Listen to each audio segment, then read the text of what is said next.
This is Laurie Moore-Moore with Texas Brave and Strong. Tidbits of Texas history you never learned in school. Today's topic, an 1831 letter from Texas. Mrs. Mary Austin Hawley, a cousin of noted Texan Stephen F. Austin, was a keen observer of daily life on the Texas frontier before the Texas Revolution. In letters back home to Connecticut, she reported her astute observations. What follows are comments from 3 of her letters written in 1831 from Bolivar, Texas. The people of Texas as yet have little time for business. Everybody is occupied with his domestic arrangements and plans for supplying his immediate wants. It's found to be easier to raise or manufacture such articles as are needed by the family, or to do without what things may be desired, than to obtain them from abroad or to employ an individual to scour the county in search of them. People live too far apart to beg or borrow often, and few trouble themselves to send anything to market, though they have much to spare. They had rather give to you of their abundance, if you will send someone to their doors to get it. If they want any article of first necessity, coffee for instance, which is much used, they will send some of their chickens, butter, and eggs to a neighboring family newly arrived and propose an exchange, as most newcomers bring with them some stores. There is much of this kind of barter, provisions being so much more plentiful than money. In no country, with the usual attention to the arts of life, could more luxuries to the table be furnished. At present, vegetables, fruits, butter, eggs, and chicken sell very high in Brazoria, though they are yielded in every season of the year in a profusion unexampled in any part of the world. The newcomer has to but plant his seeds in the ground and collect a first supply of livestock to begin with. They need but little or no care afterwards, and the increase is astonishing. He brands his cattle and hogs and lets them run. They require no attention but to see that they do not stray too far from home and become wild. A field once planted in pumpkins seldom needs planting again. The scattered seeds sow themselves, and the plants are cultivated with the corn.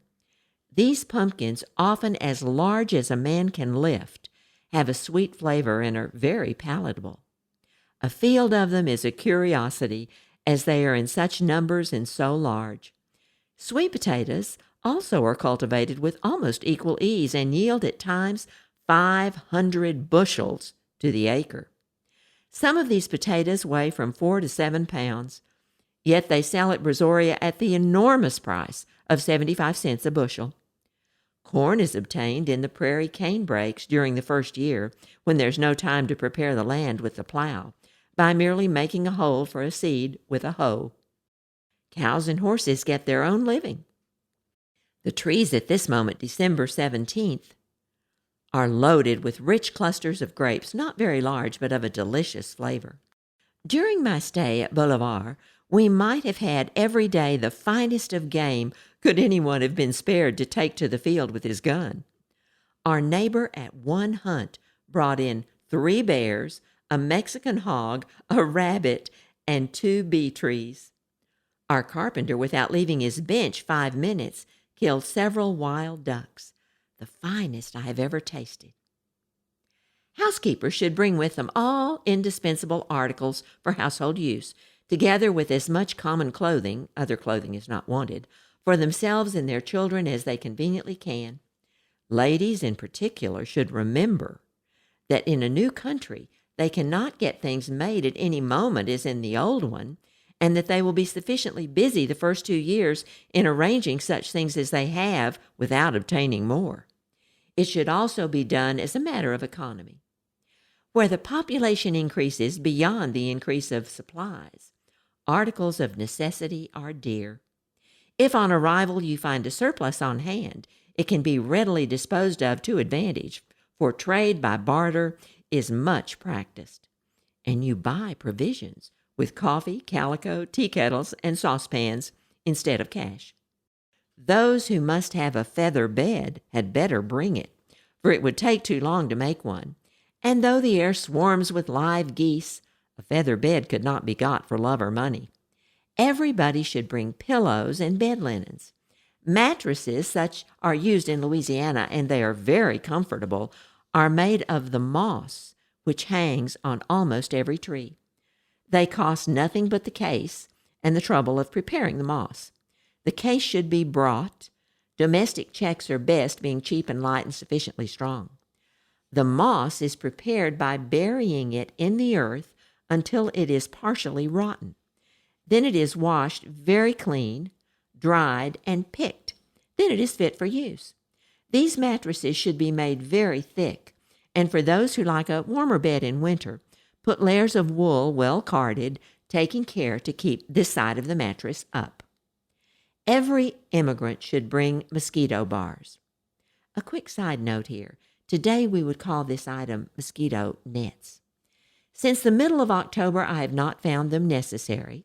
They are indispensable in the summer season and are made from a thin species of muslin manufactured for the purpose. Furniture, such as chairs and bureaus, can be brought in separate pieces and put together, cheaper and better after arrival than they can be purchased here, if purchased at all. But it must be recollected that very few articles of this sort are required, where houses are small and buildings expensive. Tables are made by the house carpenter, which answer the purpose as well, where nobody has better, and the chief concern is to get something to put upon them.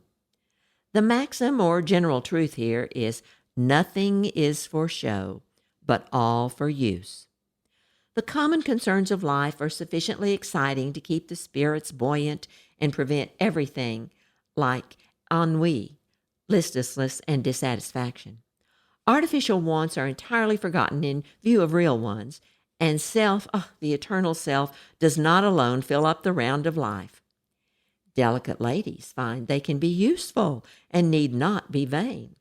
Even privations become pleasures. People become ingenious in overcoming difficulties. Many latent faculties are developed. They discover in themselves powers they did not suspect themselves of possessing. Equally surprised and delighted at the discovery, they apply to their labors with all that energy and spirit that new hope and conscious strength inspire. A side note, Mrs. Mary Austin Holly's letters indicate that she was writing from Bolivar, Texas.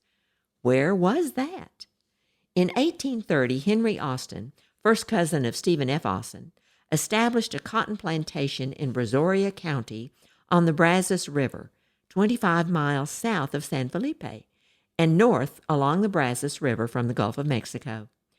Austin established one of the first cotton gins in Brazoria.